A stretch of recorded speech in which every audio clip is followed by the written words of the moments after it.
Hello friends, तर आता आपण आजच्या लेक्चरमध्ये लटलकाराचं आत्मनेपद पाहूयात, आहे की नाही. आपण कालच्या लेक्चरमध्ये लटलकारचं परस्मय पद त्याचे प्रत्यय पाहिले होते आणि तुम्हाला मी धातू कसा चालवायचा एक 1 4 6 10 गणामधले सांगितले होते, आहे की नाही. आता आज आपण आत्मनेपदाचे पाहू आणि कालचे जे आपण पाहिलं होतं, आज आता मी तुम्हाला एक आपण धातू पहिल्या गणातला, चौथ्या गणातला, 6व्या गणातला आणि 10व्या गणातला ह्याचं मी तुम्हाला प्रत्येक उदाहरणामधला धातू चलून दाखवणार आहे ह्या लेक्चरच्या शेवटच्या 1-2 मिनिटांमध्ये, आहे का नाही. म्हणजे मी तुला प्रॅक्टिससाठी धातू पण देणार आहे. तर आता आपण ह्याच्या अगोदर पाहूयात आत्मनेपदाचे प्रत्यय, आहे का नाही. तर बघा, तिन्ही वचनामधले आता प्रथम पुरुष मधले काय काय आहेत, ते, इथे, अंते प्रथम पुरुष, से, इथे, द्वे मध्यम पुरुष, ई, वहे, महे उत्तम पुरुष. हे मस्ट टू नो आहे, याला पर्याय नाही. हा आपला बेसिक फंड आहे का नाही. प्रत्येक पाठ असतील तर आपल्याला धातू चालवायला, धातूचं रूप ओळखायला टेन्शन नाही. परीक्षेमध्ये डायरेक्ट येतो की वंदते, युद्धते या धातूचं रूप ओळखा. तर धातूचं रूप ओळखताना आपल्याला बेसिक काय पाहिजे, एकतर आपल्यापाशी धातूचं सूत्र. मी तुम्हाला प्रिव्हियस इयरला कोणतं सूत्र सांगितलं होतं, आता मी परत तुम्हाला ह्या लेक्चरमध्ये सांगतो. कोणतं सूत्र सांगितलं होतं सांगा बरं एकदा. क्रियापद इज इक्वल्स टू काय सांगितलं होतं, मूळ धातू प्लस अजून काय सांगितलं होतं, मूळ धातू प्लस विकरण चिन्ह प्लस आणि शेवटला आपल्याला प्रत्यय, आहे ना. यानुसारच आपल्याला सर्व क्रियापद बनवायचे. ओके, तर एवढं आपलं रिमाइंड झालं, जनरल रिमाइंडर झालं कालच्या लेक्चर मध्ये, आहे की नाही. मग आता बघा, आता हे तुम्ही पाठ करायचं, आहे की नाही. मग आता 1 4 6 10 मधले मी तुम्हाला एक एक एक एक फेमस धातू सांगतो, आहे की नाही. त्या धातूचा आपल्याला क्रियापद 9 पण ह्या फॉर्म मध्ये बनवायचे. हे मी 9 म्हणलेले बघा, हे फॉर्म बघा, 3 3 6 आणि 3 9. ओके, आता भाष्य एक आत्मनेपद पहिल्या गणामधला जातो, आहे की नाही. मग आता भाष्य एक मी तुम्हाला काल सांगितल्याप्रमाणे काय करायचं, भाष्य हा मूळ धातू घेतला. ओके, नंतर प्रत्यय विकरण चिन्ह घ्यायचं. विकरण चिन्ह अच का आलं बाबा, तर हा पहिल्या गणातला धातू आहे. तर आपल्याला सरळ सरळ माहित आहे की बाबा पहिल्या गणामधला विकरण चिन्ह हे पहिल्या गणाचं अ आहे, म्हणून अ ठेवून दिलं. ओके, नंतर आता प्रत्यय लावायचा. आता प्रत्यय मी इथं ते लावलाय, तुम्ही म्हणसाल उग हेच मग पहिलंच सर का बनवायले, परस्मय पदी मध्ये पण आपण तीच वापरलं मोस्ट ऑफ दी. तर तसं काही नाही, का नाही.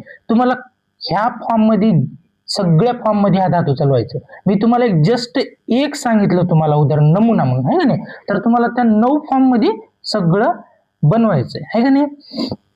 तर आता भाष्य ते तुमचं हे झालं.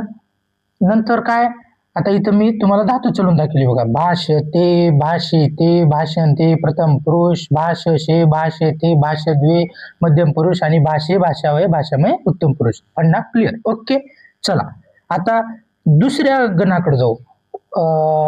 हा पण पहिला, आता बघा वंद पण आहे. नंतर युद्ध हा चौथ्या गणामधला जातोय. ओके, तर आता युद्ध कसा बनला बाबा, युद्ध हा चौथ्या गणातला आपल्याला धातू दिला, आहे का नाही. मग आपल्याला नंतर काय करायचंय, चौथ्या गणाचं विकरण काय, य, आहे का नाही. मग युद्ध मूळ धातू प्लस य विकरण आणि त्याला युद्ध. आता ह्या ध हलंत आहे बघा, आहे का नाही. मित्रांनो लक्षात ठेवा, कुठली पण गोष्ट एखादी, आता हा ध वर्ण आहे, हा हलंत आहे म्हणजे हा अर्धवट आहे का नाही. मग याच्यामध्ये जर आपण य मिसळलं तर हा हलंत निघून जाऊन पूर्ण होईल, म्हणजेच काय, युद्ध, आहे का नाही. युद्ध असा हा धातू तयार झाला. मग युद्ध हा धातू तयार झाल्यानंतर आपल्याला प्रत्यय लावून टाकायचा, म्हणजेच युद्ध ते तयार होणार, आहे का नाही. सिंपल आहे बघा, काहीच नाही. एकदा बेसिक लक्ष द्या पूर्ण. मी तुम्हाला कारक सांगताना नंतर लंग लकार, लोट लकार सांगता प्रत्येक मी तुम्हाला सांगणारच आहे, पण तुम्हाला अगोदरच बेसिक क्लिअर झालं तर पुढे तुम्हाला सगळ्यात टॉपिक सोपे जातील, आहे की नाही. नंतर दिश्य धातू आहे बघा. आता दिश्य काय, 6व्या गणातलं. तर आपल्याला माहिती आहे 6व्या गणाचं विकरण अ आहे दिश, या हलनचा हा पूर्ण होईल म्हणून हा दिश तयार झाला, प्रत्यय दिशते.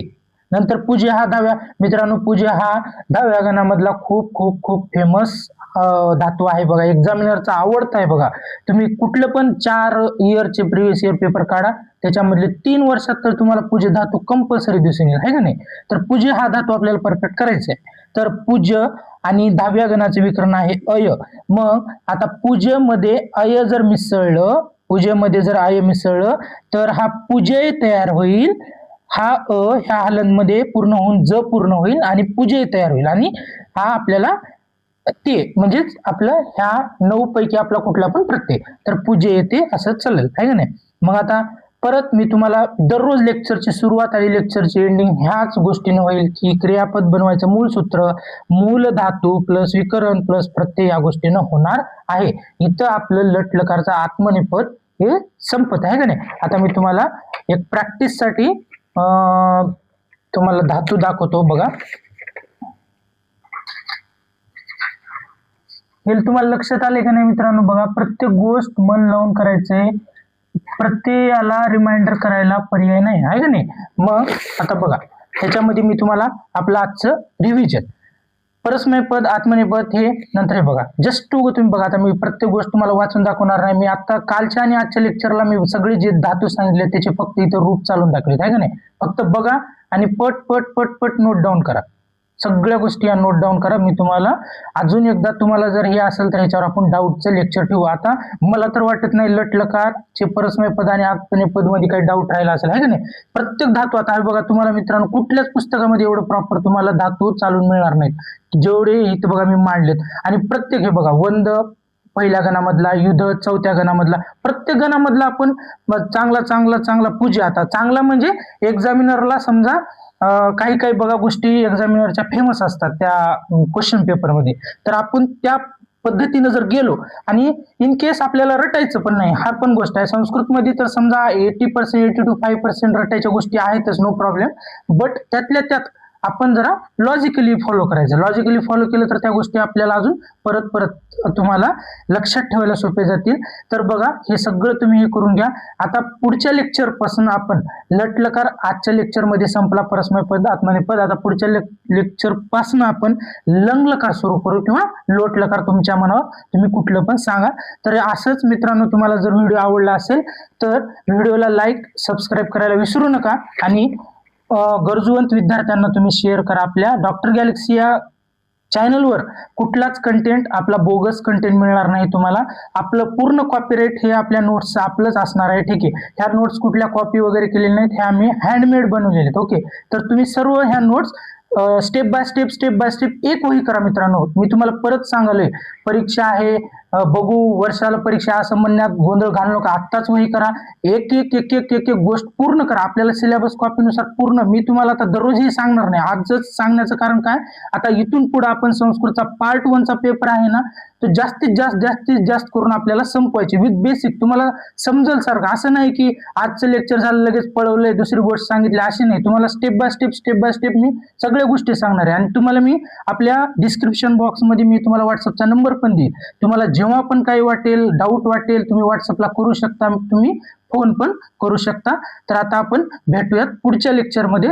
तोपर्यंत तुम्हाला बेस्ट ऑफ लक आणि धन्यवाद. थँक्यू.